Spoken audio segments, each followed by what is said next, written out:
Shalom, shalom, brothers and sisters. Welcome back to Rooted in Hebrew. I'm Mike, and today is the 10th of December. Is it the 10th? I think it's the 10th. Yeah, the 10th of December, Tuesday. You want to talk about days and years flying by? I tell you, and it's hot out here today in Africa. But it never stops me. Because I'm always trying to do research to make sure we have that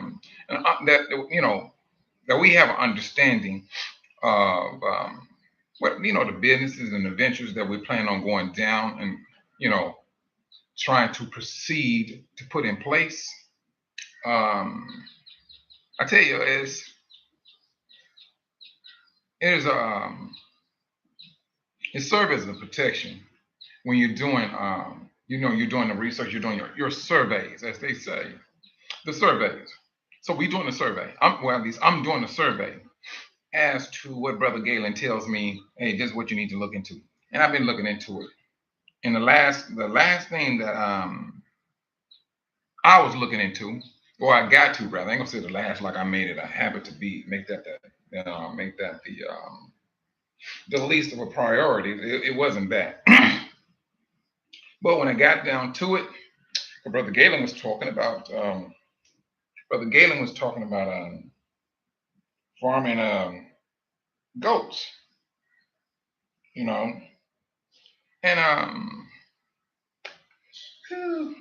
so I started doing my research upon the goats. I did. I started researching on the goats, and it started off, yeah, because you truthfully, I was not interested in with raising any type of animal. That was just me. And so, but the more I got into it, seeing how the goats move about, talk with the workers, and then as the workers like, no, no, no, no, sheep. I'm not a sheep. Goats do not, um, like majority of the way they eat is they eat up. The head is always up. They eat on leaves, little bush plants.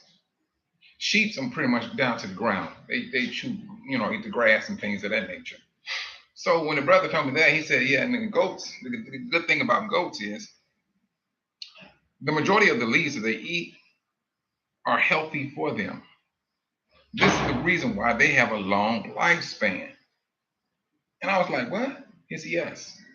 Because some of the leaves that he was calling out, I knew of them because I planted them.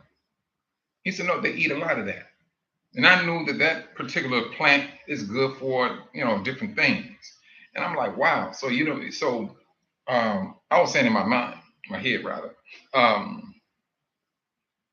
So it's best to make sure that you plant a lot of these types of plants, different type of plants, where they can come in and, eat off of. But then at the same time, it all depends on how many goals that you have for your business. You probably need to start, you will need to start another section of that plant growing, because once those plants get eaten down, you have to move them over to the other part so they can eat off of those leaves. Shalom, Sister Patricia. I'm glad you made it in today, sis. So I mean, just looking at this, just doing a survey on that, it got me thinking now. In that business, money wise, it's a low cost to get started off the top. That particular business is a very low cost business to start. And I tell you, anytime you come in and tell me doing business in Dar es Salaam, Tanzania, brothers and sisters, you cannot, on your best day, go around these Tanzanians. You will have to find a local to do business with. You will have to. They're gonna know the lingo. They're gonna know the laws, what you can and cannot do. But if you come here and think you're gonna work outside of them, nah, It ain't gonna happen. That's something that I would say brothers need to keep that in mind all the time, because there's a measure of respect that we're gonna have across the board. We're gonna have to have that. And in doing business here, that respect needs to come right along with it. And I know some of us coming from the United States, we know how underhanded the United States can be, as well as any other place out there. But at the same time, when you're doing business, brothers and sisters, it's best to be. I'd rather be safe than sorry. That's just uh, my take on it. And this is what I found out, just doing the survey, just in raising livestock. And it's like I said, it was pretty much on the goat side, and it's just like one goat, a nice sized goat. The guy told me you looking for anywhere from, in USD, $200 for a goat. Well, no, I'm sorry, not 200, $100 for a goat. So now you get 10, so you know that's $1,000. It's $1,000. But goats, they give birth to twins a lot. And I forget how many times they give birth in a year. I forgot. If I'm not mistaken, I believe Brother Galen told me they give birth like twice a year. And the majority of their births are twins. So I mean, I'm saying this because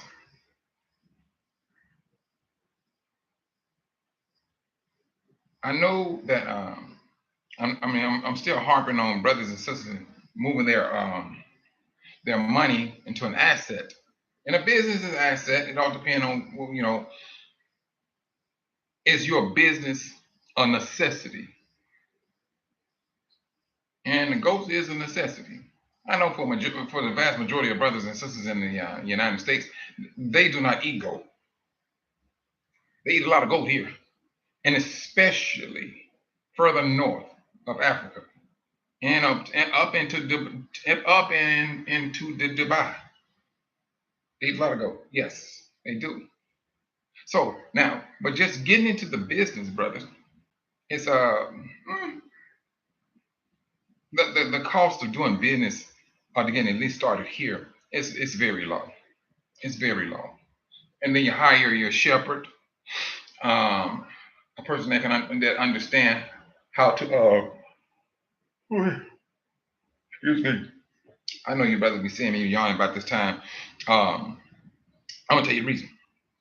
I don't know. I mean, I gets up around in between 2 and 4 o'clock in the morning. And once I get up, I get on up. It don't make sense lollygagging. I just get on up. Shalom, Sister Anita Williams. Shalom. Glad you made it in today. But now what Galen was saying to me about raising goats, now it's starting to it's sunk in. Now I understand it, because the more research I find out about it, wow, okay. And I met with some farmers. This particular farmer, this sister, she has like 2 acres. She has 2 acres of a tomato field. Now, for you brothers and sisters out there that know, well, here, tomatoes, you harvest tomatoes 3 times. I'm sorry. No, I ain't gonna say no 3 times. Every 3 months, you harvest tomatoes. Every 3 months.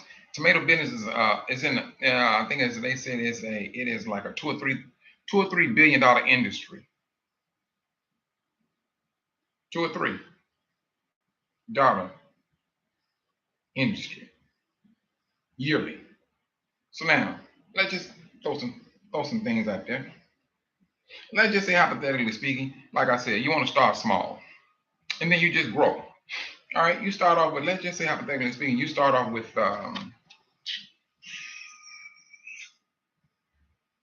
20 goats. You hire a shepherd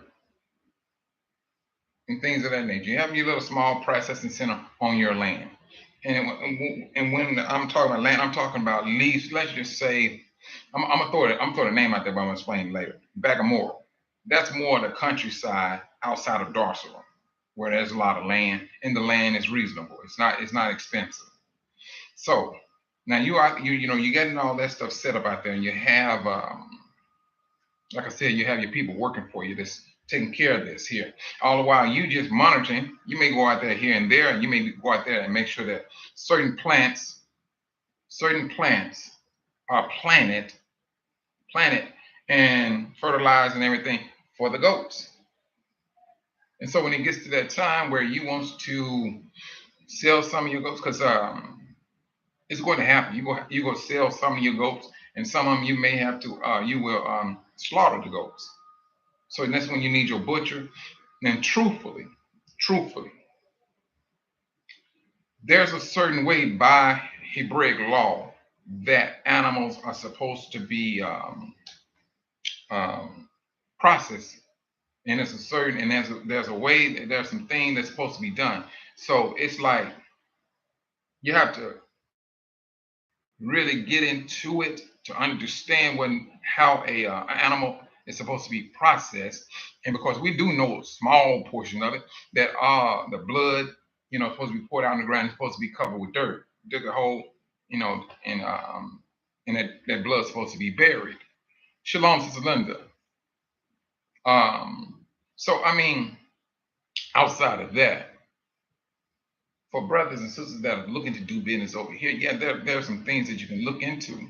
That's not really what's the word? It don't cost a lot of money to get it started. But if you got everything prepped and things in place, it's just a matter of you just showing up, making sure everything is copacetic, and that you just look at, make sure you know your locals. Once your herd starts to grow, hey, you get into the processing of goat meat.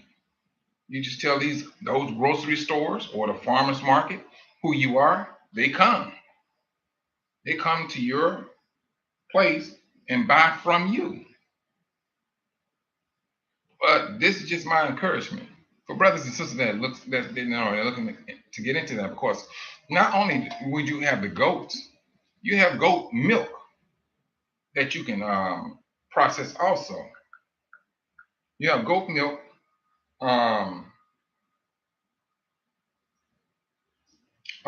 goat milk that you can process, and you have goat milk that you can sell for people that like to make soap. They use a lot of goat milk to make soap. There's so many different avenues, brothers and sisters out here that that brothers and sisters can hop on. Period. They can hop on, and whether they can start investing in themselves or they invest in somebody else's business. It's like either or. Either or is what you have this opportunity in doing to sustain your life. To sustain your life. And so, I mean, what else did that brother tell me about that goat? The goat business. Um, they don't get sick a lot, and just like we said, because they eat a lot of plants that's good for them. And that's like a pro for anybody with a business. Because I asked him, I said, what type of, you know, um, feed or feed that has some type of medicine in it? He said, no, they don't do that. They said they just eat when I seen people that was herding goats, those goats was eating what a shrub. That's what they was eating. They keep the grass down, I tell you. Now, that's the only time they'll eat, do grass is when there's no other shrubs to eat. Yeah, they eat the grass. And they keep the grass down. Because they do not eat the roots. of grass. They do not.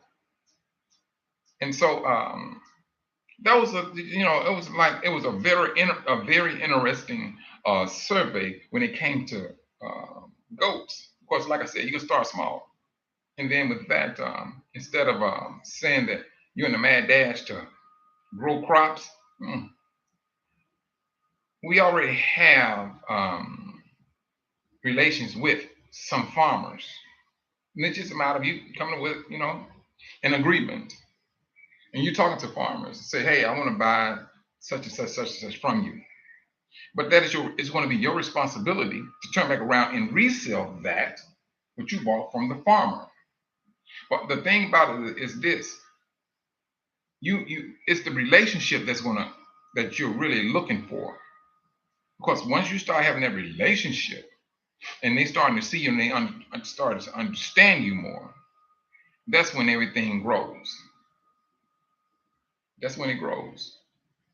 And like I was saying yesterday, um, having import and export license, that's the ticket, because you can take your license to a local brother or sister that has land here and say, hey, or not land, that has a farm. And let's just hypothetically speaking, it's a farmer um, that does rice. So they take the rice. I mean, they got the rice. You go there with your license. Say, hey, we can export your license. License, your rice. They're gonna make more money dealing with you than with these other people that's coming in and just buying all of it for dirt cheap, which leaving a farmer kind of in destitute. That's the thing. See, it's like you coming in and you stopping or halting a great deal of mm, I ain't gonna necessarily say thievery, but you coming in and you putting right back on the wrong. That's what you're doing, and you just letting letting the brothers know, hey, I will buy such of your rice product and things of that nature. I mean, if it was me, this is just me now. If I was in that particular where I can buy the rice, I would have to have my packaging, um, have my packaging with my logo and everything on the rice. If I got my export license, I'm trying to sell it overseas. If I can send it back to the United States, toodles, that's where it's going. If I'm able to send it to the United States, it is gone. And then at the same time, brothers and sisters, if you're doing export, it's just a matter of you finding what country needs what food, period. And especially if there's one that's out there fighting. Oh my goodness, yes. If you find a country out there that's fighting, they need it. They need it. They need it because it always happens. So now when you're talking about let's see, if they're they fighting and you get in contact with the right people, say, hey, we have this here. We can ship this here. Oh yeah. The only thing they gonna turn down is their collars. That's it. But when you have you have everything about your business in order, the licensing, the export license, you're good to go. You're very good to go. That's what you have. And that's the beauty of it, brothers and sisters. I mean, we we we we we we we come into a great deal of knowledge now. And my thing is, let's not waste it by sitting by idly.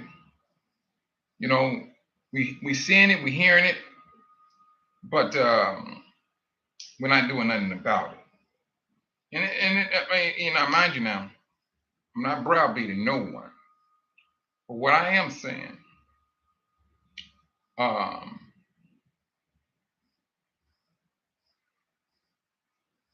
let's get off of this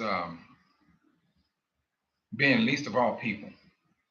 The Most High, a lot of us, we know that these, I'm gonna say laws, these curses, they are switching. They're switching.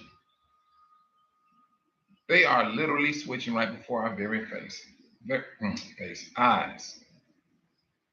That's what's happening. And so now it is left up to us to take up the advantages that are set before us. That's what we need to be doing. That's what we need to be doing. And then at the same time, I will say this though: some brothers and sisters are gonna need to see something done before they move on, and I understand that. I do. I understand that because I tell you, a lot has been said, little has been done. That's across the board. I blame myself for that too. I do. Um, because I had this thing in my head that man, we can do this, we can do that, and I think that's one of the reasons why I do not want to deal with a large board ever again. That's just me. Of course, you got too many people sitting down making saying this and saying that, saying this and saying that, and nothing ever gets done. Nothing never gets done, and I find that irritating. I find it irritating. But when you're dealing with a small group of people, things get done with a small group. Not so much with a big group. Mm-mm, not so much with a big group. At least from an Israelite stance. Of course, I've seen it too many times. Too many times. But and this is not to knock, knock anyone. And I'm not speaking against anyone at the same time. It just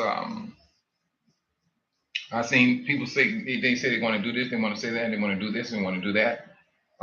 They want to go to this country, then they want to go to this country, but you ain't even finished with you still ain't did nothing over here. This country here, nothing, nothing was it has not been done, and I find that irritating myself. I do. I find it irritating, but this is the whole reason why I gotta travel back, take care of some business, so that I come back and all right, boom, let's go ahead and get this thing started to build the confidence of the brothers and sisters. So it is a necessity that I get back. Um, they had me planned for the 12th to return. I supposed to be returning on the 12th, but right now, Sister Pixie Dust, Shalom. I'm glad you made it in today, sis. But right now, we're not at that. I mean, that level. I think it's like, let me see. Yeah, fact.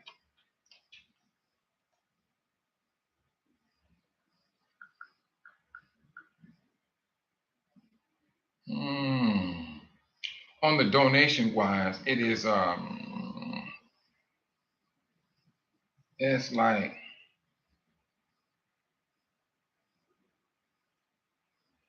it's like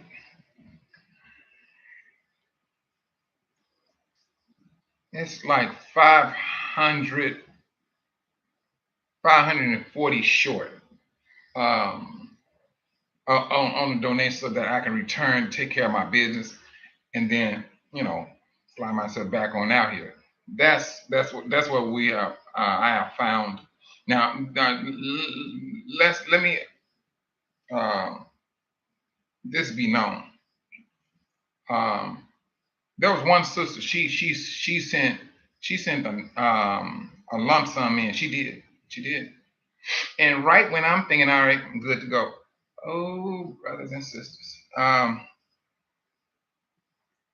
There was a situation that happened to a family here. And brother, this family is from the, United States. And they got hemmed up so badly. They did. They got hemmed up so badly. Um, so what that sister, because the sister she sent it for this purpose of the flight. And so what had happened, I said, boy, so I went over to meet this family, talk with them, and I kind of, don't get me wrong now, brothers, I ain't gonna lie to you. I kind of scrutinized them, just listening to them and asking questions, because now I just didn't want to take for granted what this sister sent for me to get back to the States and things of that nature. And so I listened to them, I asked questions, and I said, well, don't you think it would probably been better if this would have happened this way? And they gave me the answer and everything lined up. I got everything lined up. And I just wanted to make sure that I was not haphazardly just taking funds that this has sent me for me to return to return on a travel with.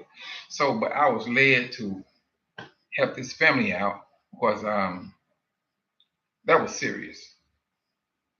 It was very serious, and so that's I know I spoke about. I mean, I somewhat spoke about it last week, but that's the full scope of that story, which you know they got us to this particular date. But now they are pretty much out of the woods, as you say.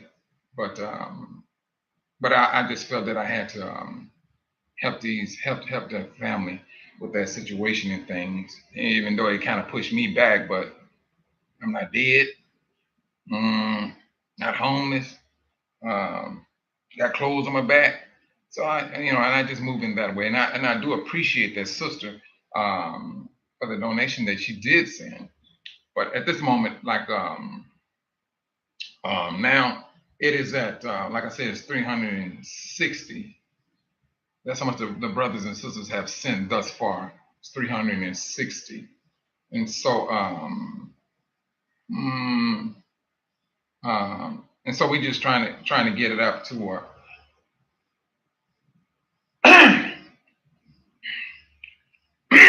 excuse me, get it up because like they had this flight set for the 12th, which I mean, if we would, if we're, I mean, if you brothers and sisters are able to do that, yes, all right, fine. Then I go ahead and take care of my business and hop on a flight, get on back to the states, um, take care of the business, and get up with brother Jones, and we break camp. I mean, and get with him and on the farming side, and then get things together. Like I said, brothers and sisters, fly on back because it's we're on a whole different we're on a totally different road to get things started. Yeah, it's just, I mean, I think that a lot of us, Sister Jones, um,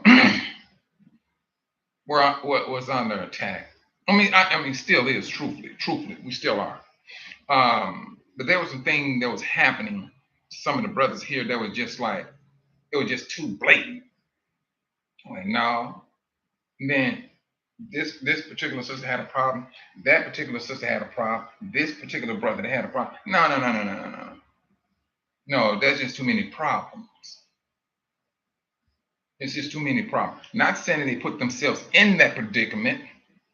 No, not saying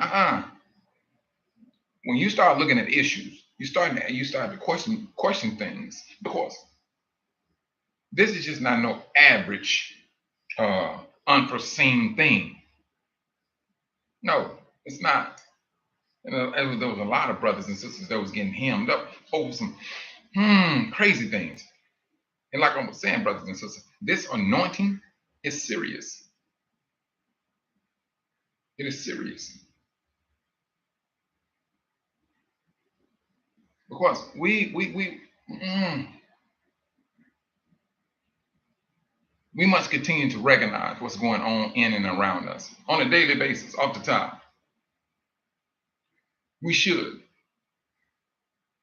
but not always. We're not gonna always be on point, brothers and sisters. I don't. No matter how you see it, we will not always be on point. But when a situation is really getting out of control, trust and believe the Most High already knows it, and he will literally maneuver your way out of it. But it would appear that the Most High is allowing a lot of the things that's happened to brothers and sisters just to see how far they will trust in Him. That's how I'm seeing things, and it's just not here now. It's just not here. I'm talking about also in the States. You got some brothers that's going through some things. Sister in pursuit. Shalom, sister. But yeah, I mean, like with the hold on. Let me do it this way. Mm-hmm. Okay.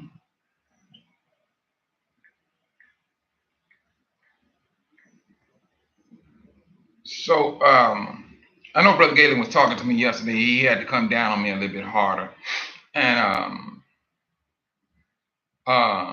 yeah, that's what I was saying, sis. Like Sister, what is it, Sister Kathy? She typed, if we get 18 people to have that would donate, that would like to donate $40, that would give enough to take care of everything. And I was just about to say that. That's why I went to the calculator. I had to calculate this stuff up, and that's what uh, we're looking, hoping to get is that because I tell you, um, it it's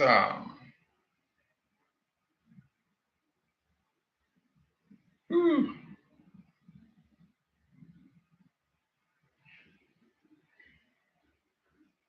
I'm trying to hmm. Brother Galen had to get into me. I'm gonna he no Brother Galen had to get he had to light into me. Because brothers and sisters, this is just me. I'm gonna tell you, this is just me. I have been working. I've been taking care of my family since I was 15 years old. Um, and there's a measure of what's the word?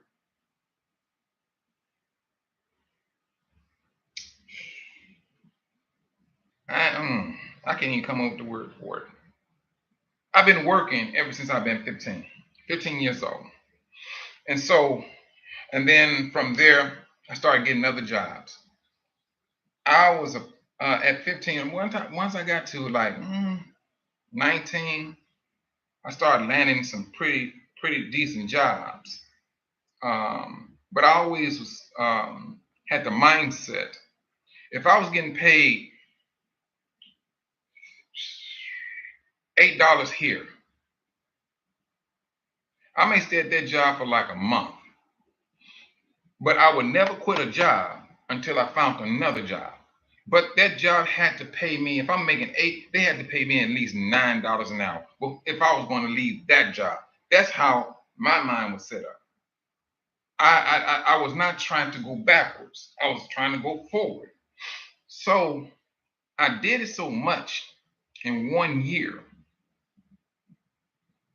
When I went to go do my taxes, the lady was like, "Hold on." Oh no, it was a man. He said, son. Um, he said, "Slow down. You had 10 jobs in 1 year." I said, "Yeah, but you noticed the numbers? The numbers kept climbing." And that's all I was looking at. I kid you not. But he was saying it was not a good thing to be saying. It was showing that I was not stable and things of that nature. He said you got to stay on the job to show creditors that you are a stable person. And I never knew that because now And so when he said that, it took on a different meaning. And so, but like I was saying, I've always maintained a job until I got into the business side. And so I have always had a job, ran a business, always, until it got to a point where I was just like, boom, totally into the business. Totally. It was not a thing for me to who go to a site and make $1,000 in a matter of 3 hours. No, it was not. But it was, but and at the same time, brothers and sisters, although I was doing it like that, and I was giving money to the, giving money to homeless people and things, so I'm thinking I'm doing my part. That's what I'm thinking in my head, and I was, at least I thought I was being thankful to the Most High. I was like, man, I mean, I got all these contracts, I got this work here, and for me to be running this company by myself, bringing in this type of money, yeah. But I thought I was being thankful until the Most High told me, he said, no, I'm gonna take everything from you. You're not gonna make another dime in Chicago. Ooh, he was, I'm gonna tell you, it was the truth. It was the truth. And so, and to cut a long story short, I know I'm just like my grandmother. I know I'm just like her because I never understood why she was the way she was until I'm in the same predicament that my grandmother was in. And my grandmother got so low to she asked my uncle, who is her daughter's husband. We call him Uncle Matt. She went to him and borrowed some money. Blew me away. Blew me absolutely away. It blew him away too. He gets on the phone calling us. He said, "Hey, y'all know Mama asked, can she borrow $100 to me?" He felt a privilege. He said, "No, no, no, no, no." He gave her 300. He said, "No, you don't have to pay this back, no." And I was like, "Wait a minute, what's going on?" So when I found out about it, I drove over to my grandmother's house. I said, "Mama, what's going on?" I said, "You borrowed some money from Uncle Man?" Yeah. I mean, I need to get some food to eat. I was like, "Mama, what's going on?" And so, she said, "I just ran on some hard times." I was blown. I said, "But why you ain't call me?" "Well, Michael Ray, so and so, you over there taking care of your mom and your brothers and sisters and things of that nature. You got enough on your plate." Now I understood exactly how she felt. And I'm quite sure a lot of you brothers and sisters can relate to your grandparents out there doing things and, and taking care of grandkids, but then they run up on hard times. And it's like they won't let you know. They will not let you know until they get down to the nitty gritty. They will not let you know. My grandmother, yeah, she didn't. She didn't, and that's the thing that just really um, got to me until it got to a point I like, man, pump it. I moved in with my grandmother. That's what I did. I moved in with my grandmother. And you're right, Sister Kathy, you're right. I was like so many steps from being a workaholic and almost killing myself.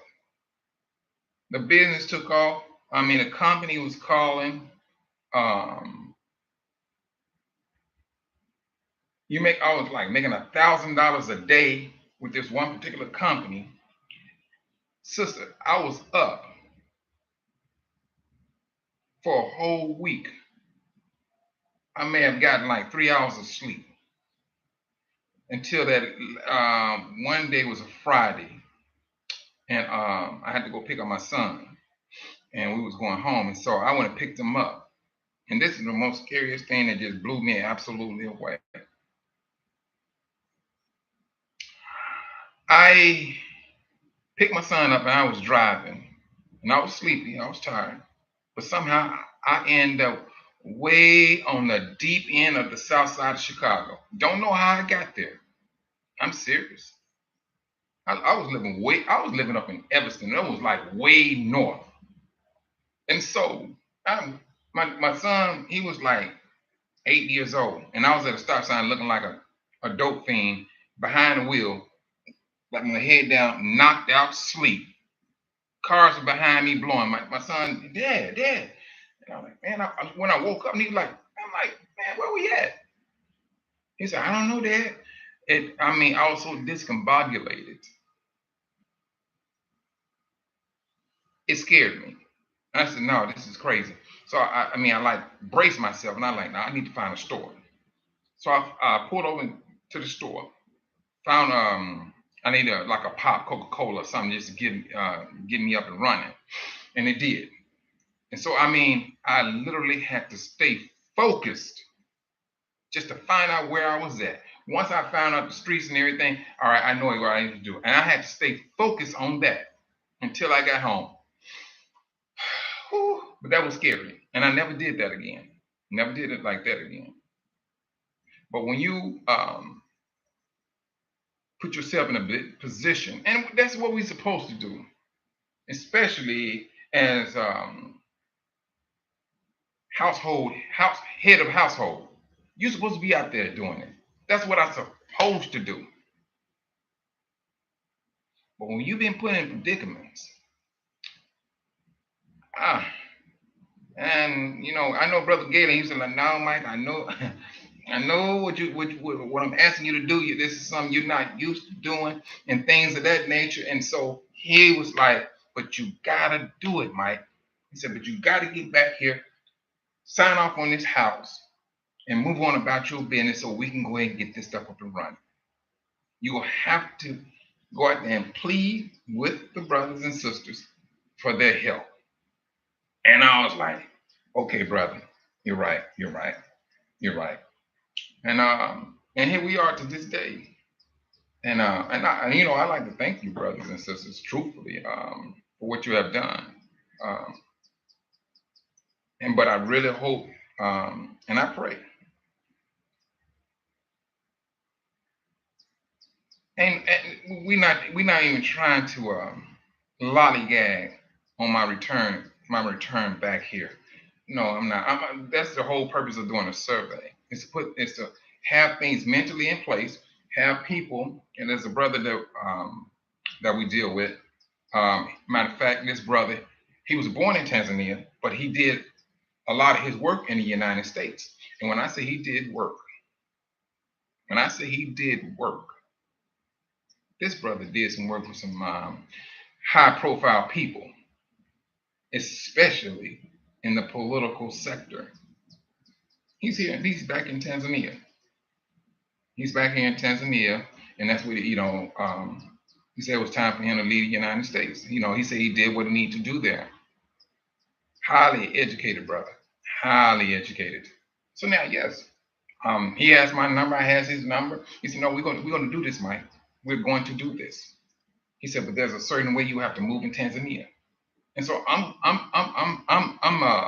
following this brother's lead in order for these things that we are talking about with Brother Galen and Brother Rick, what we're trying to do. I got to follow this brother's lead for him being a local Tanzanian.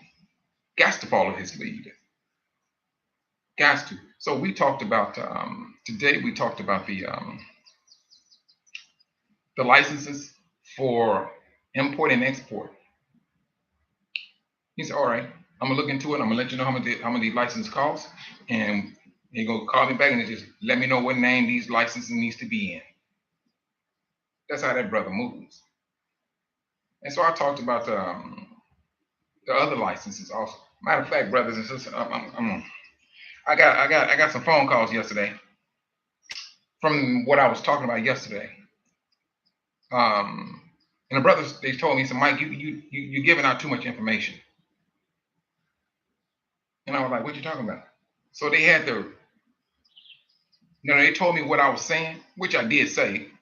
He said, but if you telling the brothers and sisters this is what they need to do, the world is hearing the same thing. The world is hearing the same thing. So they telling me in so many words, you talk too much. Ah, I mean, and it's true. He said that type of talk needs to be talked around family.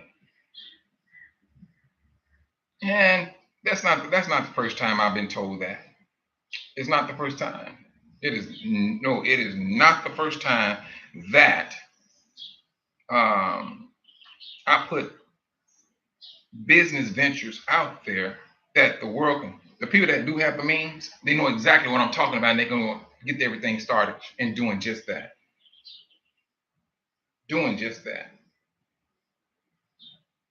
So, I mean, truthfully, and then I got to follow these brothers' lead because I don't want it. I mean, I'm not trying to push us further and further back. And so I could say some of that stuff could be out of a deal of well, it can be there's a measure of frustration that could go right along with it, you know, because with this awakening, and we know what we're coming up against, we know what we're awakening from, and then but at the same time, we see other nations moving about so freely, and we moving about chaotically, and that's the thing that can be, at least from my standpoint, um, frustrating, and it could bring in a lack of patience, you know. But I really hope and pray that the next time I show up, I really want something to report back to the brothers and sisters where they saying, hey, this is what they got going on, and they doing this. It's turning out pretty good. It's turning out pretty good. And so that's what we are hoping to do. But at the same time, there was something else, brothers and sisters. And I'm gonna come back and rehash this later on the live. Well, yeah, right. We've been bamboozled. Yes, we have. We've been bamboozled. But now that I'm gonna say this, Sister Pixie does. I think to a certain degree, we got hooked on uh, debates, and you know, you got brothers here saying uh, Jesus. I mean, not Jesus. Um, Joseph was the father of Jesus. To me, I don't believe that. That's just me. There's no scripture that supports that. And I had a discussion with a brother about that. I said, well, you do know that Joseph said he did not touch his wife until Yahusha was born. And so you know it had to be almost a month, over a month after she gave birth. So I mean, so I don't, but me personally, I try not to get caught up in those type of conversations. I mean, I think it's a waste of time and things of that nature, but um, truthfully, when we realize we woke, and I understand it kind of plays hand in hand because you want to deal with people who have the same line of thinking as yourself. So to move in a business atmosphere, it's like they got to share the same atmosphere as you got. And that's where we got hemmed up. And so we're still dealing with that trauma. We're still dealing with that. And some of that bamboozle, Sister Pixie, is self. That came from out of our own home. Yes, and things of that nature. And so that's the I would say a stumbling block that we brought upon ourselves along with this awakening. Instead of us, you know, sticking to the main points, I think we were just so happy. Shalom, brother Robert. I think we were just happy to realize that hey, we are somebody. Because truthfully, we was trying to be like everybody else. We was trying our best to be like everybody else, and only to find out, that no, everybody needs to be like you. Period. And so for the brothers and sisters that understood that, it's a few brothers and sisters that that knows that and feels that this is what they need to be. Sister Monica, shalom. I'm glad you made it in, sis. I'm glad you made it in. And so, I mean, these are the things that um, we see. I mean, you got a lot of brothers on this channel. What was that brother? Awakening Remnant. And I like him. He sticks to scripture. He sticks to the scriptures and things of that nature. Sometimes he's making me laugh though. But he sticks to the scriptures. um, and there are some brothers and sisters out here that's trying their best to hold on to it. But like I said, brothers, it seems like the more we fight to hold on to what we found out, this is a alrighty.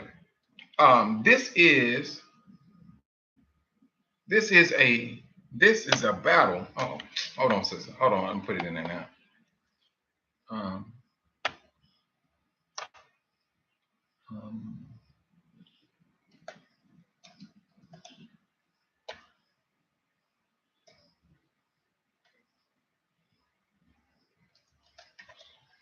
hold on.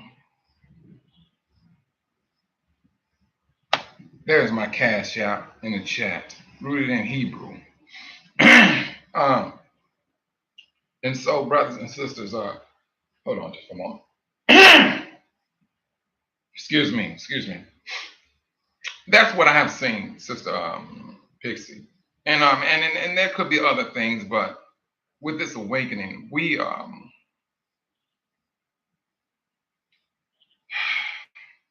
there have been some distractions, and there have been some it's been distractions. I remember there was one the hand sign thing, and that kind of shook up the community. What was that? Was that last year? I think that happened last year. But I'm just saying, anything to rattle Israel has been put before Israel to shake us off of that road that leads to life, that kept us together. It's a rattling. And like I said, this month it has been rough on brothers and sisters. It has been rough. And brothers and sisters been looking for um,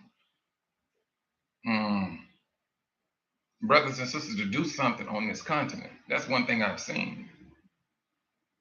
That's one thing they looking for somebody. You don't necessarily have to be from the United States to say, well, this is what we got started. No, you can be from here and you say, hey, this is for Africans, African Americans, anybody that is um, um, of African descent. Oh yes, sister, it's that focus. Yes, that's the thing. Because we got easily turned off or turned on to something else. And then when it started to be the conflicts, that's something that can throw you off, throw your focus off. The conflicts. And I ain't gonna lie to you. When that ordeal went down with me, Yeah, it threw me off. It threw me into conflict mode 101. That's what it threw me into. And then, who was that? It was Brother Galen. Matter of fact, it was Brother Galen who said this. He said, Mike, it happened to you. He said, I don't want to sound harsh but you're going to have to move on. Shalom, Sister Van P. He said, you're going to have to move on. And no matter how hard that sounds, he was telling the truth. He was telling the truth. I can't sit right there and wallow in the water, and tell me what all they did and everything and so and so, so and so. All right, I went through that phase. I'm not even trying to ride that boat any longer. I gotta move on. When I was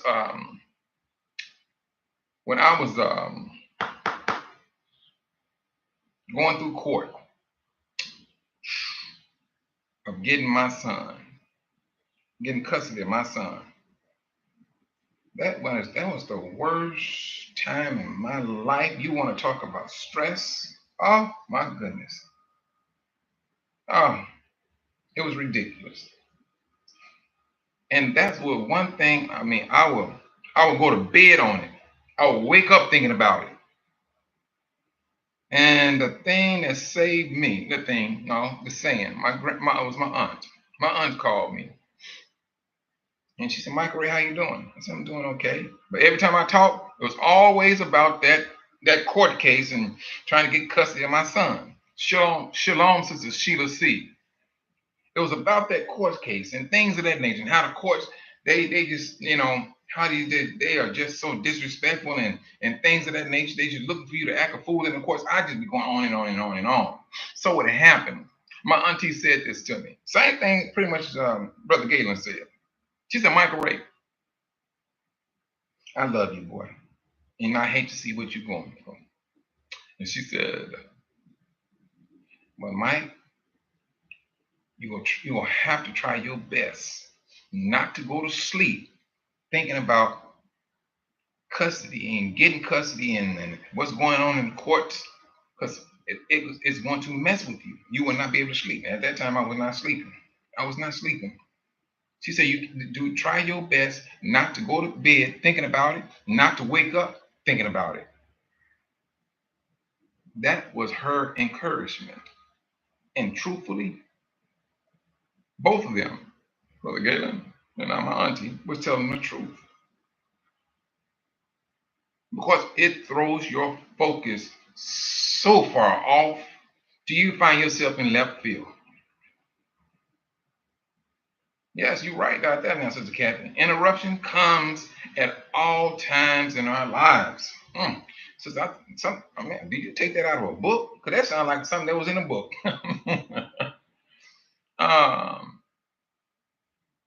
Yeah. But brothers, that's the ordeal. And so when it all boils down to it, brothers and sisters, and it's not no excuse. It's not. I just did not see this past mishap. I did not see that coming. I did not see that coming. I didn't. Where I have to make, instead of me working for this organization, now I found myself right dab in the middle of flopping to my own thing of rooted in Hebrew, and then I get in contact with Brother Galen, and so now and I hate being in that situation. You coming from here, now you over to here, and now the same mindset as to doing business on the continent, but it's just a matter of how things went down. That's the thing of how it went down, because now all that did was brought in it just was not that situation. There was a whole lot more other situations outside of that came in and took place at the same time outside of QTUA. There was other organization that was out there that was very questionable, and they was doing some things that was just not helpful for the community. It was just like in 1 month to 2 months, this was happening across the board. Period. It was going across the board. Complaints over here, complaints over there, this here, that, that. One sister sent me a long email. A text message. She was so distraught. She said the Most High told her, call these people together and say, hey, let's talk about this. And that sister did exactly what the Most High told her to do. That's what she did. She texted me. And it was 43 people that she reached out to so that they can sit down, talk, and iron out any misunderstanding.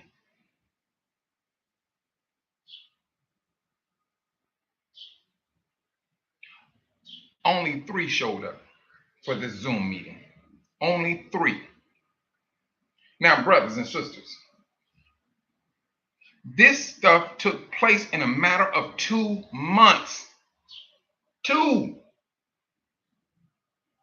Get down to this particular month, not November, December.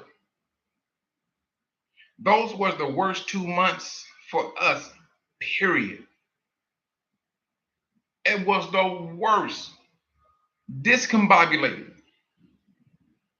discontent. People around here talking about things they didn't have no business talking about. In 2 months, this stuff was happening across the board.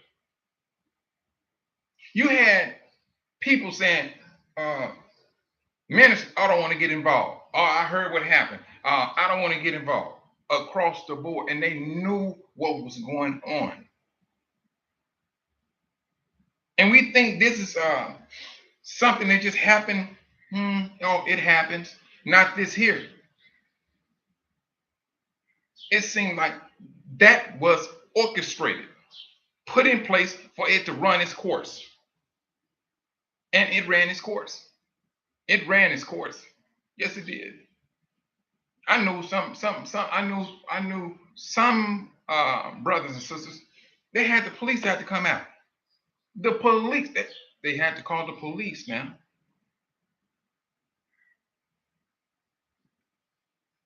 They had to call the police. Dealing with your own brothers. Brothers and sisters, I'm sorry. Anybody gonna tell me anything different? I knew we was up under judgment. There is a cleansing that is going on.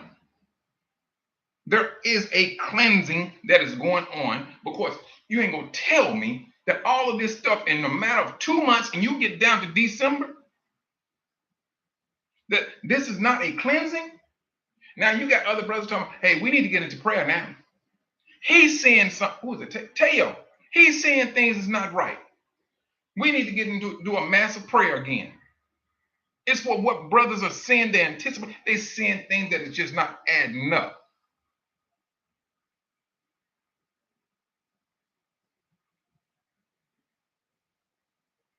Two months. And here we are. Brothers and sisters like sitting around like, man, I don't know what's going on. I don't know who to trust now. Brother, this brother just sent me a text yesterday. Very long text. He was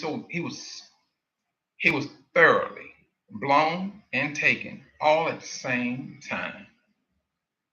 He said, man, if you want to talk about discouraged, he said, brother, I'm serious, Mike. I did not know. Him and his wife, he said, no, they just, right now, they at a standstill.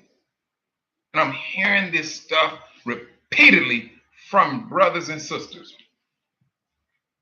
Not saying I can blame them, but it was going to happen. It was going to happen. You keep on with unnecessary nonsense and it's unchecked. The nonsense is going to blow up. And it did. It did. Now, whoever is going to fall up under that judgment, that remains to be seen. But trust and believe. Some of these brothers in the Hebrew family, yes, we're going to be judged. I don't care how you look at it. And I'm not going to call out nobody name who going to get judged. I don't know. I'm not in the most high's hand. I'm not there. And I'm not even trying to cut his hands off. Leave his hands where it is. It's just that simple. We went through all of this stuff here. We talking about we're gonna do this here, we're gonna do that there, and boom, this here, and boom on that, and just to find ourselves being contentious with each other. Brothers and sisters out here slinging out lies left and right as if it was Christmas or something.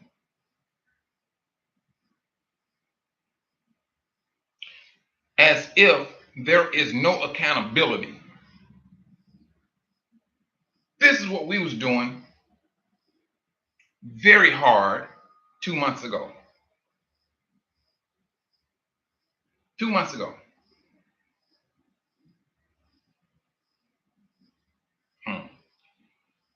Brothers and sisters, this staying focused. This is not something something that we just need to haphazardly. Oh, look at it. This is the title of Brother Mike thing, staying focused. Now, and it's in one ear and out the other. No, this is one time. It needs to stay. It needs to stay. It needs to stay. It needs to stick. Because it's easy to get thrown off. It's absolutely so easy. Brothers and sisters, we're the only people on this planet. We're the only people on this planet that has a battle with the wicked spirit of the system. We've been told that from the Most High. He told us. Whether you know it or not, like he said, my people are destroyed due to a lack of knowledge. Whether you know it or not, you're under fire. And when brothers and sisters bring something to your attention, brothers and sisters,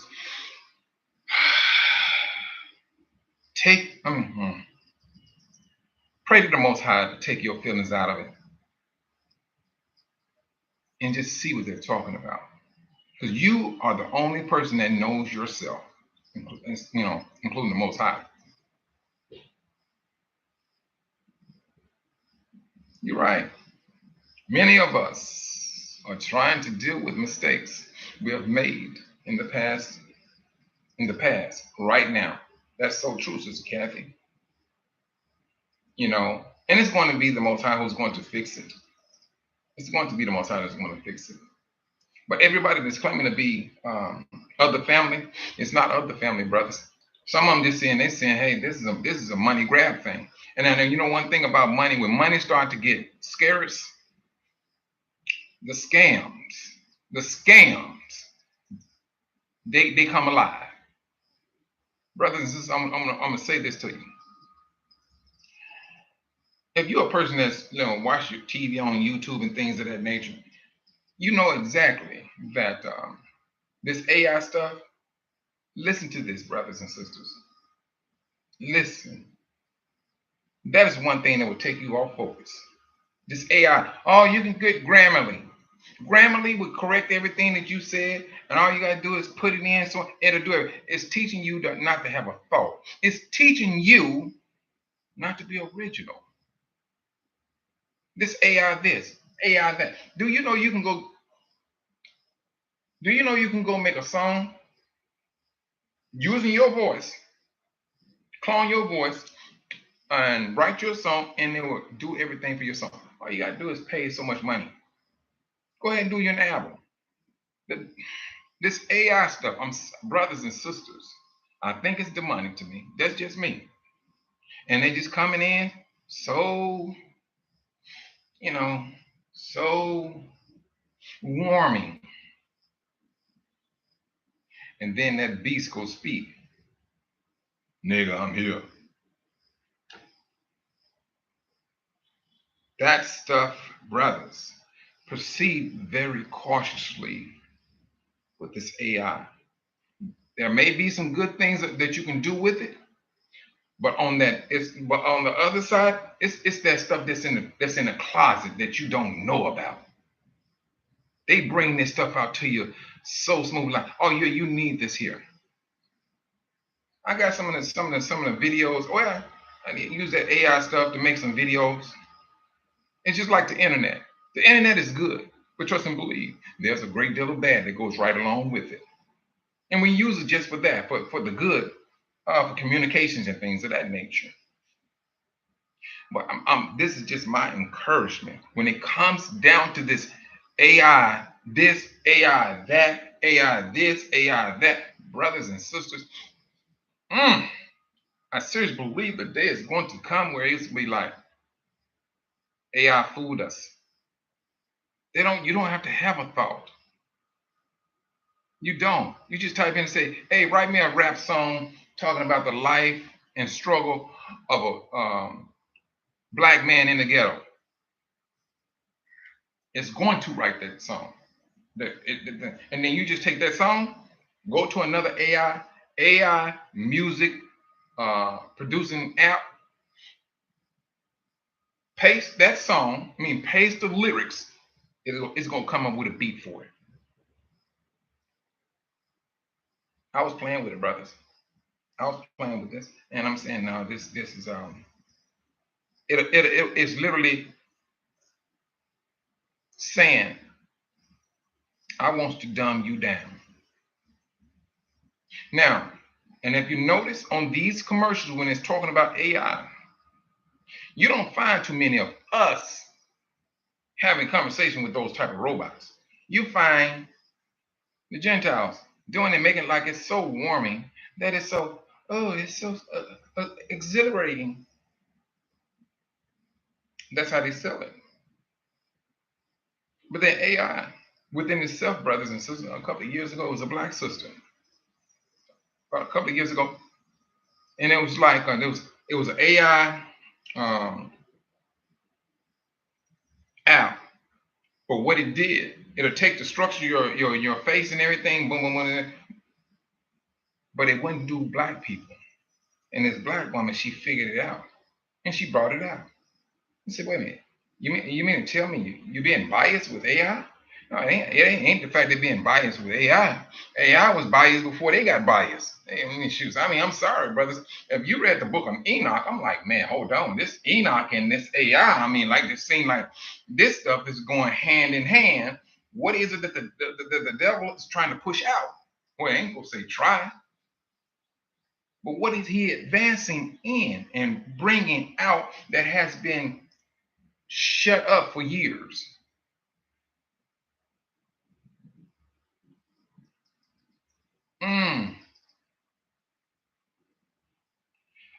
Okay, Sister Van P. Pending. Okay, I heard that. Once before it did that. I don't know what's going on with that stuff.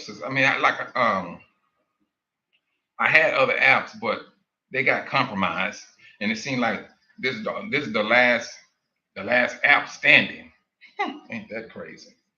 But I appreciate that, Sister Van P. I really do. But that's where we are, brothers and sisters. But in closing, like I was saying earlier, I appreciate you, brothers and sisters, helping out with this, the remainder of just trying to get back to the States so that I can go back and get things in order, sign off on this house, and come back and do what we intend on doing. And so you brothers and sisters can see, hey, we're just not gonna be about right here talking about what we want to do and things of that nature. I'm so far past that, because right now, once I get back, so, brother AJ, shalom. Um, and you're welcome, brother. You're welcome. I don't want to go through that I don't want to go through this scenario ever again.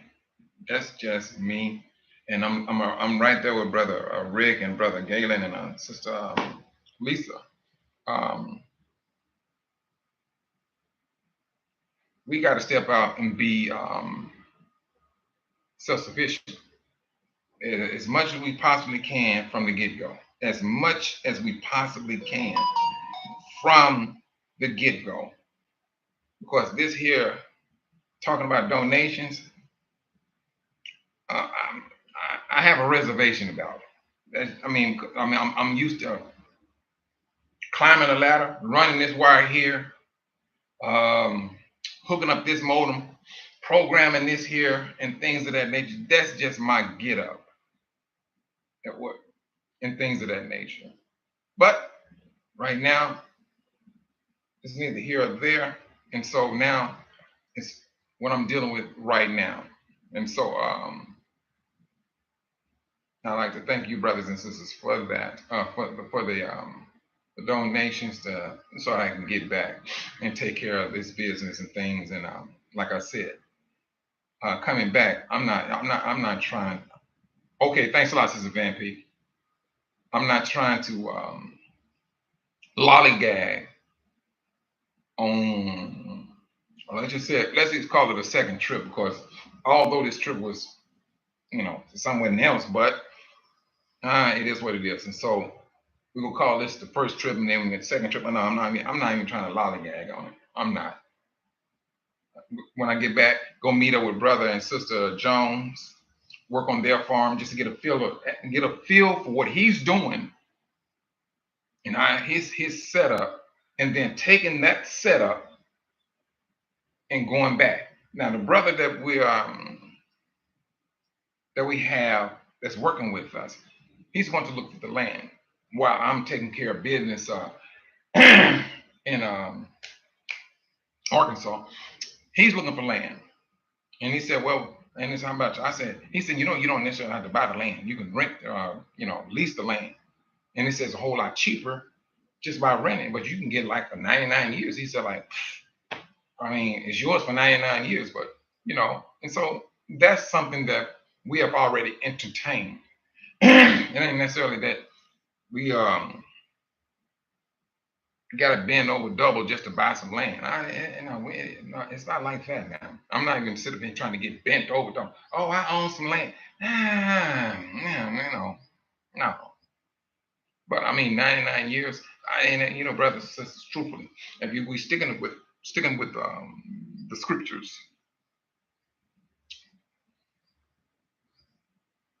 it would appear that we're at the brink of a world war. We're on the brink of a massive exodus. We're at the brinks of these things. That's where we at. So whether it's on or lease, brothers, we just trying to get something started. That's it. Get it started where the brothers and sisters can have a confidence. If they say, you know what, I want to invest in this here, I want to invest in that, and then I know, hey, I feel comfortable of traveling to this particular part of the world. And that's all we're trying to do. Because when it's all over said and done, this is where you want to be. All of us are going to be on this continent, period. And that's based on scripture. Anybody say anything outside of that? Well, you know what I do? That is right. You got some Hebrews out there saying that, the United States is the promised land. I can't say more power to you because there's no power in that. There's no truth to that. That's not in the scriptures. The scriptures where I read saying that that place is going to be destroyed. So now, in the book of Revelation, what it says, was it Revelation 18:2, sis? I forgot the sister that posted that yesterday. It's going to be a place of lurking demons and every unclean bird.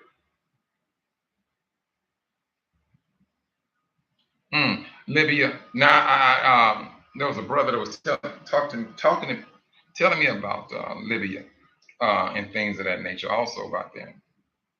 But it's not all about that. We just got to be bent over to say we own something. No, it doesn't. Right now. You're just trying to get things, make a living and get things set for other brothers. This is not about individual brothers. I'm saying that. Wait a minute, Patricia. You says you saw that they were giving people coming to the states a hard time because of the virus. Flights from Tanzania. Please look into that. Wait a minute. Hold on, sister. Let me read that again.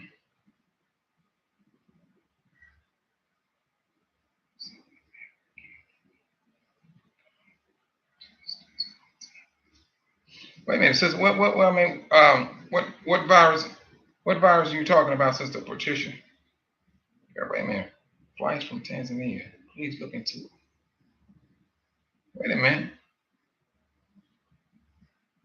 Sister Patricia. uh, Oh, whoa. Sister, I mean, where you get this from, sis? Dang, I didn't know that, sis. Everybody, they want to call it the Congo virus. I tell you, these little naughty head people. Okay, flights come. You know what now? You know what, sis? Let me tell you this, sis. I was here last year, and me and brother Jacob, and in the hotel that I was staying in, I'm gonna type that up and I'm gonna look at it, sis. Um, when I was staying in the hotel last year, yeah, but I heard the virus now.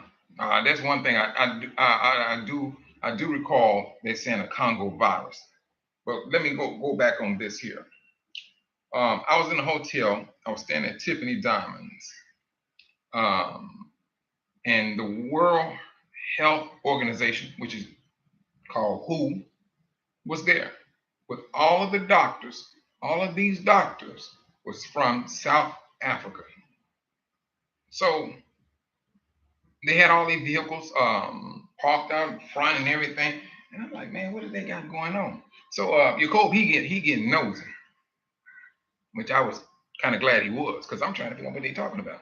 So he had all these doctors, and you walk into the room where we walked into the restaurant slash bar area. They was up there, everybody walking around with their computers and everything. You can just feel the thickness of the air of arrogance. Like that, you know, right? But you don't get me wrong, a lot of us. I seen one Gentile lady, and so Nicole went there and asked, the guy. He said, "Hey, what you all having a seminar today?" He said, "No, yeah, it's something like a seminar, but we're going over."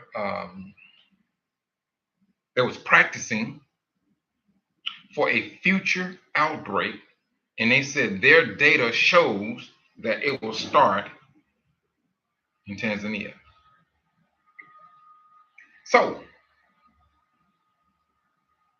their data shows that it will start in Tanzania. I got like a common sense question on that one. Is this what type of data is you looking at to show that hey, we got a virus that's about to be started over here? Well, has that virus been planted? So now, Sister Patricia, now you got me thinking. I'm most definitely gonna look into that. Um, dang, coming. These people, they ooh, uh, all they are saying is that they will plant the virus there.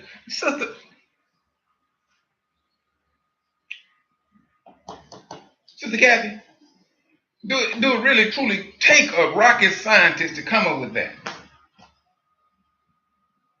But then you got these doctors that's sitting there who is going somebody doing it. And this is the talk where people say, you must think I'm a D food. You know, and that's, now listen to me, sister, on that. Sister Kathy said, Yah is going to backfire on that evil. Listen to me, these brothers. Now I want y'all to understand this. Now you had the nonsense that we went through October up to into December. This nonsense, the conflicts and everything, all of this nonsense is hitting us all at one time. And then all of a sudden, you go talking about a Congo disease, a virus. Come on now. Now I'm most definitely with you on that, sister Jones. I am most definitely on that. We've been bombarded. Now you want to come here? Oh, is this got anything to do with 2025? Well, sister, let me say this, and blaming it on Africa. I will say this. See, the ones they're thinking that they're sitting in a professional seat, the doctors, the shot callers, and things of that nature, they the dummies. They walk around here and want to look important. Because when it's all over said and done, they're going to get hemmed up just like the average person. They're going to know when to break camp. They're going to know this, but they're going to know this before anything pop off. You're right, sister. They're not to be trusted. And they can have us in front of the picture, in front of that camera all they want. It's the niggas in the back. Shucks, hold on. It's the people in the back that's lining their pockets. That's the one that's making a call.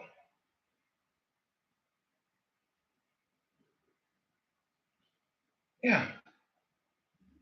They're the ones who's making the calls. See now, sister, hold on, Patricia. Why isn't there any types of, let me see, alerts for that virus over in Burkina Faso, Mali, Nigeria, Ghana? Why? Because they're over there fighting. They're not playing with them. Y'all can take y'all little pale face, but somewhere. We're not even trying to have that. But they can get to that Congo. They got to the Congo. They did. They got to the Congo, and it's connected to Tanzania, Malawi. Who else is connected to? Angola. Yeah. They think we are just downright, like we just downright foolishly blind. Your data shows a major outbreak. Ooh, I tell you the truth. Brothers and sisters, when the Most High says, when his day comes, he said, go into your interior rooms, close your doors, and let the denunciation pass over. That's not going to be anything nice to see, and not even to hear. Now I serious brothers, we're starting to understand the anger of the Most High now. We starting to see this now, because now you're talking about you sitting there because your data says this particular spot there's going to be a major outbreak. Oh man, a major outbreak.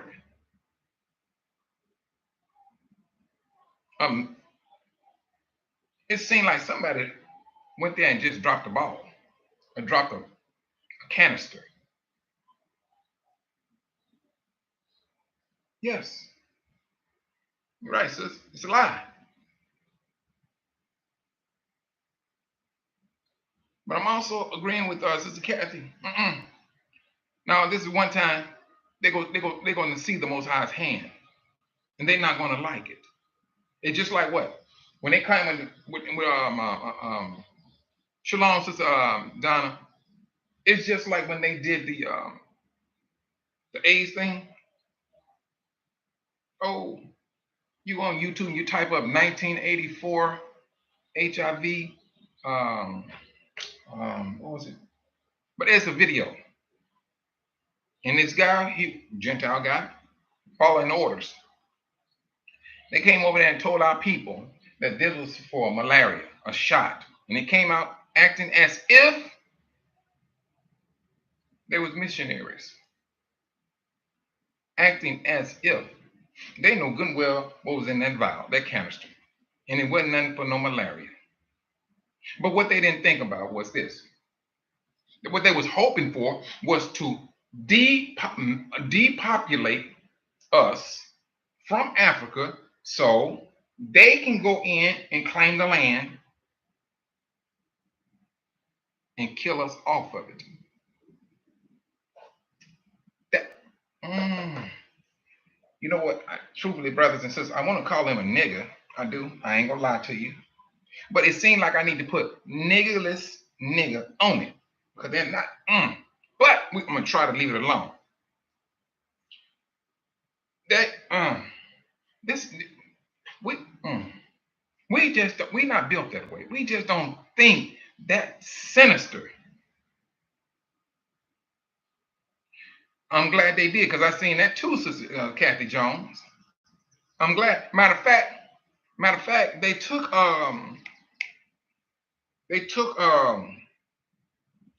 immunity. He had immunity on that he can get away with it. They took it away from him. They took it away from him. See, brothers and sisters, look over there in Kenya. The United Nations has a headquarters there. They have a headquarters. And the scriptures clearly states, when you catch sight of the disgusting thing that causes desolation, let the reader use discernment, or let my people use discernment. What's so disgusting about the UN? It's coming in, so it's going to formulate its own governing, a world government against the Most High. There's only one religion that has a seat in the United Nations. Only one religion. Only one. It's Christendom. Well, you want to call it Roman Catholic. They're the only one that has a seat. They should have a seat because they're the one who started it. At first, it was called the League of Nations. Then they went through some complicated situation where they came back and renamed it United Nations. Why are they in Kenya? The place where the nations came up and divided up the Most High's land. That is a disgusting thing to the Most High. It's a disgusting thing. Why are you in Kenya? What's going on with your office in New York?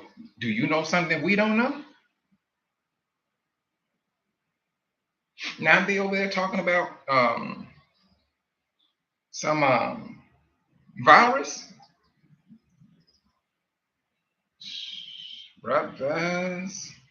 Brothers.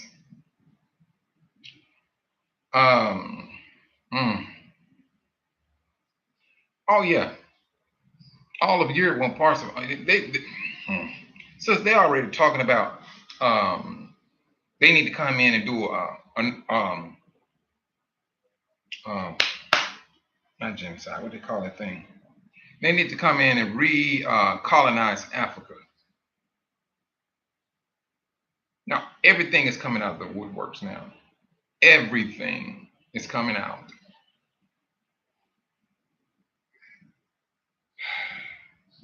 We're at a point where truthfully, like what Yakoba said, no, we need a day of prayer.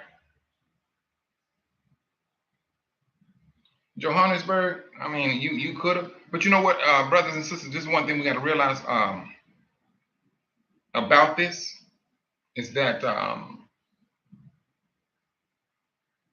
Johannesburg, and right now Kenya, and any other African country that has anything to do with the West is going to be judged by the Most High.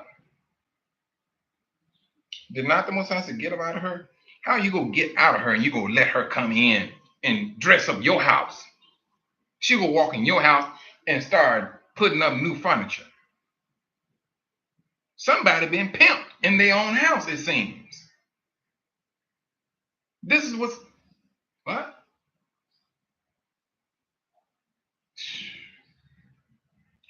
Brothers and sisters,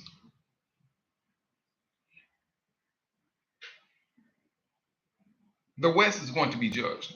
Matter of fact, they already are under judgment. It's just right now what they wait on is destruction. That's it. That's it. But anybody that has any residue of that nation is going to you're going to get part of that judgment. Period. You're going to get it. And there's no ifs, ands, and no buts. There's no getting around on it. Yes, they do. South Africa they got it coming. Now,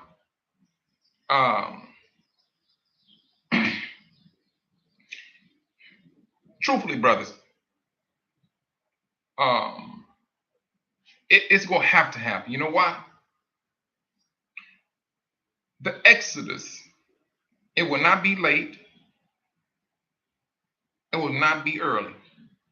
It's going to be on time. But in order for that to happen, we got to fall back to what Yahushua said to the 12. He told the 12, look, I got to go. I got to go prepare a place for you in heaven. That's what he told the 12. Why did he say he got to go and prepare a place? Because you still had Hashatan in the heavens. He was not going to bring his company up to the heavens when you still have unclean company in your house. They had to clean them out. They had to clean them out. And then now, hey, those faithful ones, they're right in heaven. The same thing is happening, brothers, here. Most I say, he's going to clean. He's going to clean up his land. We're not coming, at least from a spiritual standpoint, we're not coming into a dirty place where you got dirty people doing dirty things. Well, I'm talking about nations, other nations there. It seems like they would need to be, like the scripture said, that they will go to his and her own country. However, the Most High is going to do that. Only thing we can do is just give him glory. If it takes viruses and things, so be it. Let it be. If that's how he has to clean up nations, I mean, it's pretty much going to be that particular continent that will get that cleansing. Period. In order to prepare a place for his people to be gathered from the four corners of the earth.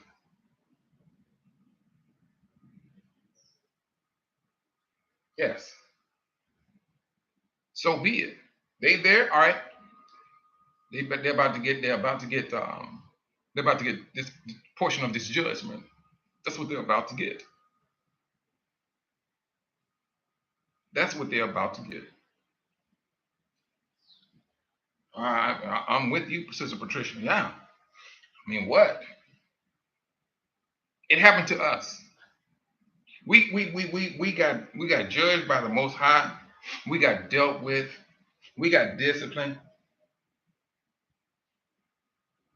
And why should we be looking for the world to get less than what we went through? They forced pork up on us. They did. And whatever, the Most High says is going to be put up on them double. Now, what they gonna be eating outside of pork, I do not want to even entertain it. But they put themselves in that particular judgment, though. Or at least their forefathers did. Just like our forefathers, we got dealt with something they did. They did not experience it. We did. We went through it. Why do we think, some of the brothers think that, hey, no, y'all ain't doing this. Nah, they go through it. Their forefathers did this here. And a matter of fact, some of them are doing it right down to this very day. I mean, shucks. It is what it is. And they're doing what they do. And they're saying this is what they wants to do. We're getting to that point where if they're talking about this particular virus, which I got to look into once I get off this live, yes, they're doing their things.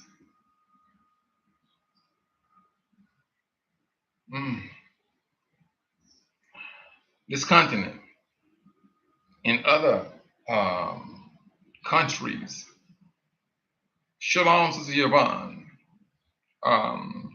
they are, there's that hate that was put upon us, brothers and sisters.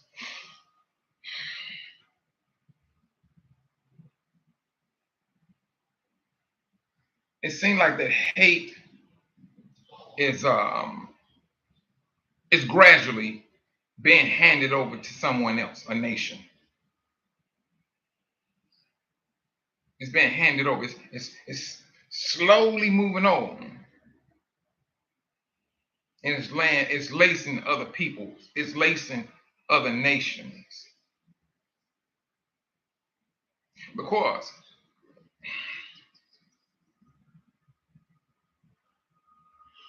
the scripture says how we are going to be leaving. And some of these Gentiles, when I'm brothers, let's understand Gentiles too. Gentile don't necessarily mean that they're white people. Gentiles can mean that they can be black people too. They can be Hamites. I mean, but history has shown that Hamites and Israel, they look the same. And if you look in the scriptures in Romans? Well, they thought Paul was an Egyptian. Paul had to correct him. It seemed like Paul was kind of upset. You call me an Egyptian? No, I'm from the bloodline of Abraham. I'm from the tribe of Benjamin. You sound like, sound like, you read that Paul like, wait a minute, hold on, no, I'm not no Egyptian. So, that's the thing. Just because our brother, you may see brother that, that's sharing the same skin, don't mean he's same kin. And so, that's who Gentile. Oh, well, and then you guys, you have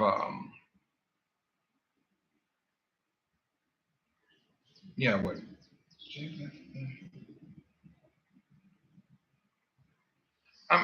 Well, let me see that. Well, regardless, you do have some Hamites that are that black, and then you got some Gentiles. That mean not Gentiles. You got some Hamites that are they white in color. And see now, they don't want to. But they taught that in school that we was Hamite. Yeah, they got majority of their Hamite running through their bloodline. It ain't even funny, but they what you may call like a white Arab. When they start running that bloodline, they come and say, well, hold on now, you got this bloodline in you, but you Hamite. And so but then when they sticking with the Israel, hey, we stick with ours according to scripture. And if you got those curses upon you, you know exactly who you belongs to. Because you go feel it. You know exactly where you belong. There's no ifs, ands, and no buts. That E1B1A thing, all right. But this is where we at, brothers and sisters. These are some dire time, and like I said, we are under attack and judgment at the same time. We are under attack by the devil. That has never changed. It just got more intensified. you know.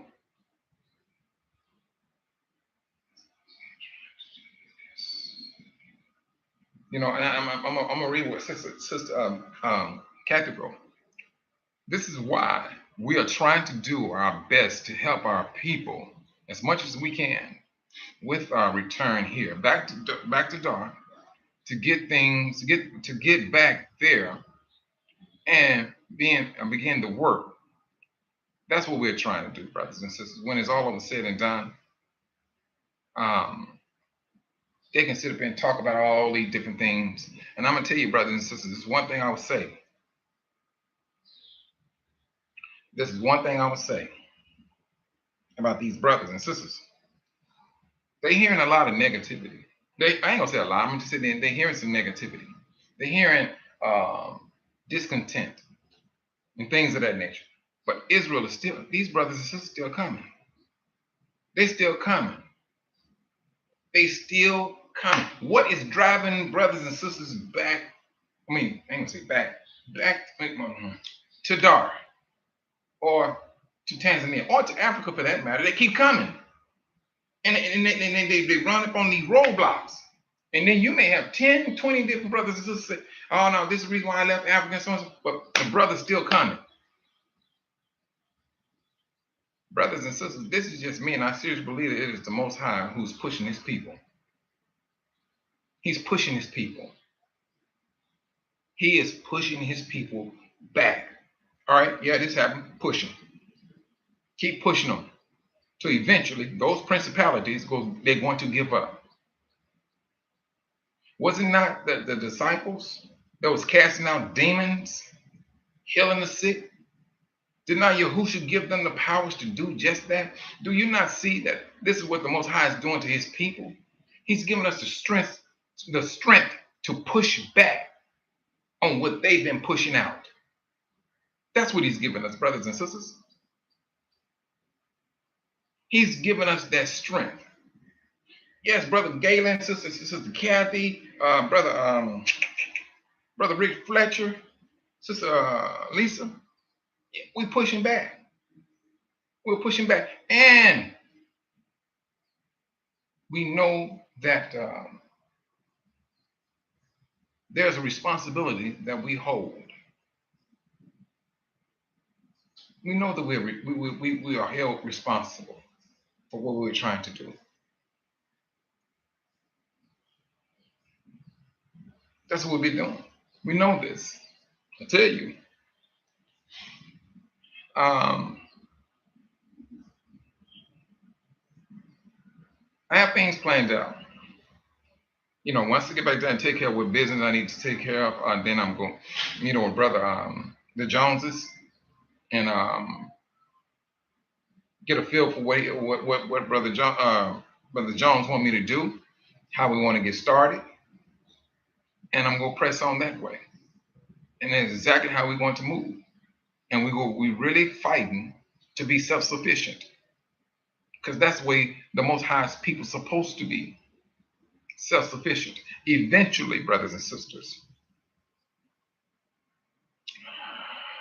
that dollar would be no good.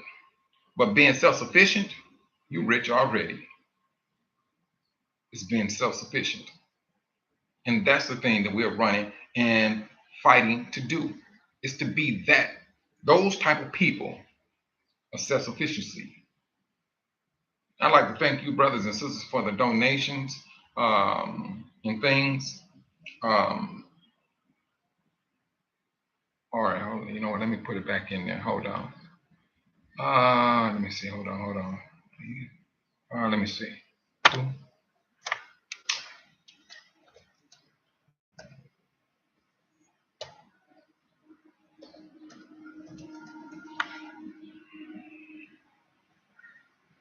All right, there is the Cash App.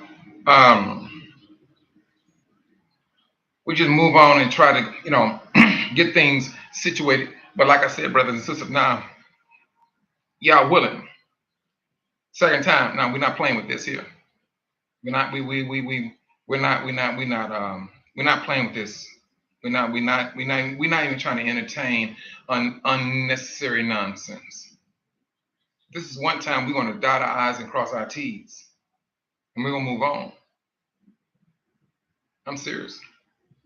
Just here going back and forth to Africa and nothing getting done. We might go and kick rocks with that nonsense. We're not even trying to entertain that any further. This is ridiculous.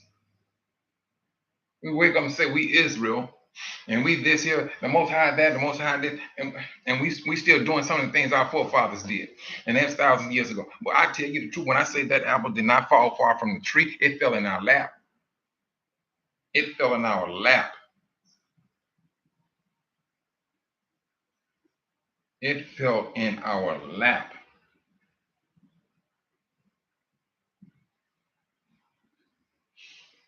Whew, I tell you.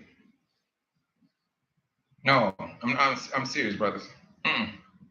I'm not trying to entertain going there acting like I don't know what to do. No, I'm not. No, we're not. No, that's not even part of the conversation. We're trying to do things a whole lot different and get things done. Because when it's all over said and done, all of y'all's people gonna be back on this continent. All of y'all's people gonna be back on this continent. He is the Elohim of order. We just working in accordance to his order. That's all we trying to set up. Because if we get this set up, then other brothers will fall and they go look at it and say, you know what? We like what brother Galen and brother Rick and everything got started. We want to do the same thing. So be it, brothers. Let's move money in between one another. What is it you want to do? Now, how can we buy and sell from one another? Then you got Sister Van P over here. She said, all right, you know what? I got this thing started over here and so on. I want to be able to, I want to come in and I want to sell this here. All right. Now you got this brother over here. You got Sister Van P over here. All right. We moving money in between the three of us. That three got to grow. It's not just about one person. It's not about 10 people. This is about us. And then this is not far-fetched, brothers and sisters. It's not far-fetched. It's not. The world does it. But well, bump to what the world do. This is what we need to do. This is what we need to do. Bump what the world do. We know this is what we need to do because history has shown this is what Black Wall Street did. This is what it would say Rosewood did on a small scale.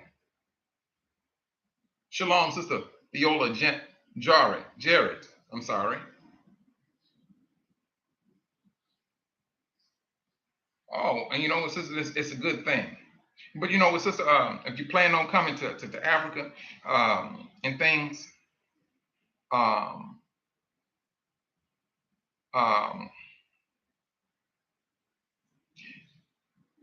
there's this sister Bantu Lisa. She usually be on here. I don't think she in. I need to give her a call too.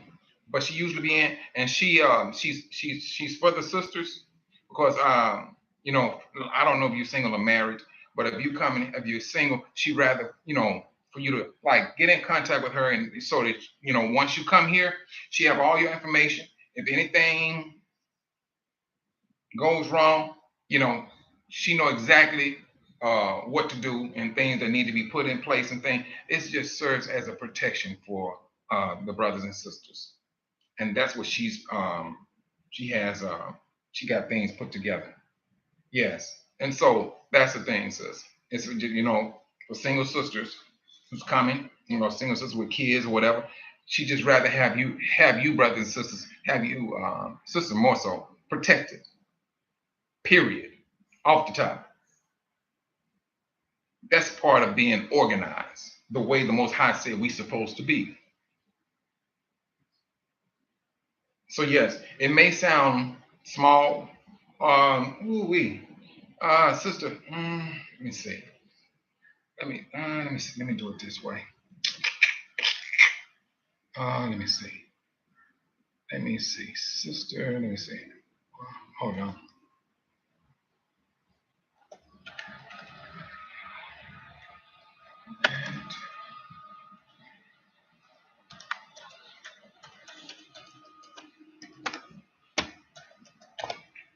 Sister, what I'm gonna do, that's my email address. You send me your contact information through my email, and then I'm gonna hand it over to sister. I'm gonna hand it over to sister Lisa, and then she can get in contact with you that way. Because I don't think she's on the live today. Because usually she be in the chat, and I don't see her right there in the chat. Yeah. But like I was saying, brothers and sisters, this is the way we're supposed to move. Um, um, we don't. The days of us talking about taking out loans and things, those days are they about came to an they're coming to an end. They're coming to an end. It's self-sufficiency. That's on the horizon for us. That's the way we're gonna have to move. The Most High is putting us in position, and it may seem scary to a degree, but it's still going to work itself out. It's still going to work itself out. Israel will be the head. Period. Israel will be the head. That's it. This is the reason why the system is fighting. This is the reason why this system is fighting. Because it sees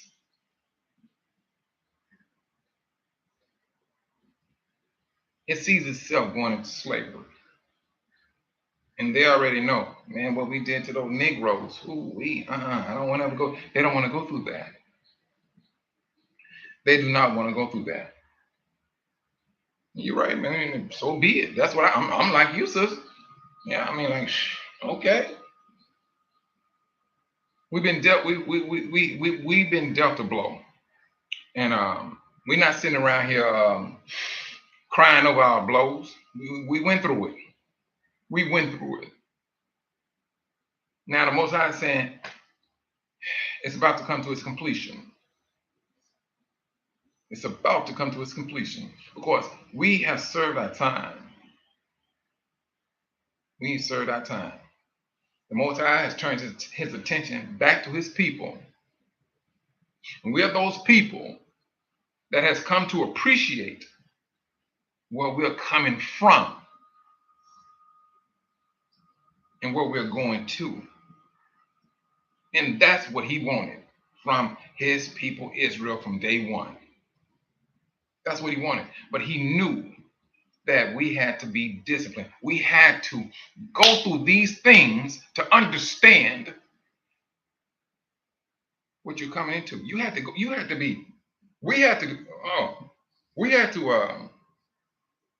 we had to get drugged through the mud. Let me go back. It was worse than mud. We thought it was mud because it was brown. Follow me? We had to be drugged through all of that, the sewer. We had to be drugged through that stuff in order for us to understand where you're about to go to. You had to go through all the badness of these nations to appreciate what the Most High is about to give you. You can't appreciate something. It's just like you've been a sport. A child that was born with a silver spoon in their mouth. They can't appreciate nothing. If that's how you raise that child up. The Most High did not want us in that predicament. He did not. Oh, my people, these people whom I chose out of all other nations, whom I chose, these people, they got to be disciplined. They got to go through some things. I am their creator. I chose these people out of all people to be a people for my personal possession. They had to go through this here. In order for this generation out of this 400-year curse come out, for them to appreciate the supremeness of my love for them.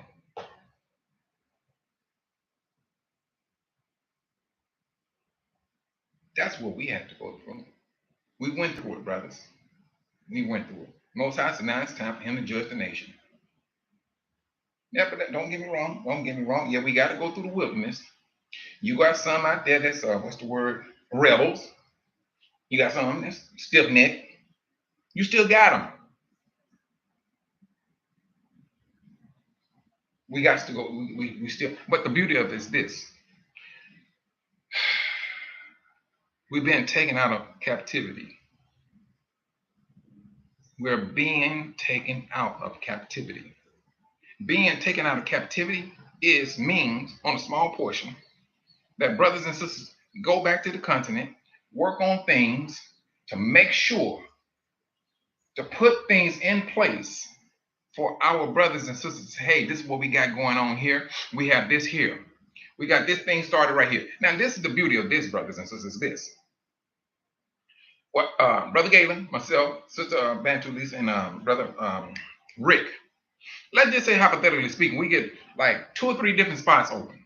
And say, you know what? We need another spot open up. No, no, no, no. This is for the family. Opening it up to the family. Those that want to invest in the, let's say, the fourth location. Let's go to the brothers and see how much they want to invest in it, and that right there can be owned by the investors. Then here come another one. All right, some more investors right here. Brothers and sisters, that's how you bring a nation together, a family together. The Most High, He's given us the blueprint. This is how we need to move. Yeah, there's some things that we got to get over with, trusting and all that. Brothers, I seriously believe that right there is about to be broken very soon. Period. That's just me. This is just not about one person, one company. This is about a nation. And if we can't think nation, you may have a bit of problem on your hand.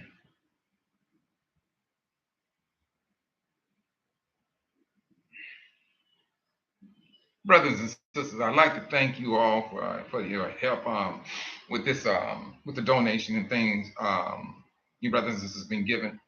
And my encouragement, brothers, encouragement, I tell you, let us stay focused. Let us entertain ourselves with the notion that we can come together and work together. The more we entertain that, the stronger our resolve becomes. Period. It's going to happen. Then one day, you brothers and sisters are going to literally witness the time where you can sit back and say, I remember when we got started. It was rough. It was rough. Shalom, Sister Linda. Where you go sit back and be thankful that you really took heed to thinking about your brothers in a better light. Because we tend to think about our brothers in a negative fashion. And it irritates me. Especially when they say, if you want to hide something from a Negro, you just put it in the book. That's irritating to me. Maybe true, but it's irritating. It's irritating. But moving forward, brothers and sisters, moving forward, let's think highly of our brothers and sisters, although we may have some disagreements. It's going to be a fight, brothers and sisters, because you're dealing with the devil, and you're dealing with your own brothers' imperfections. Let's also add in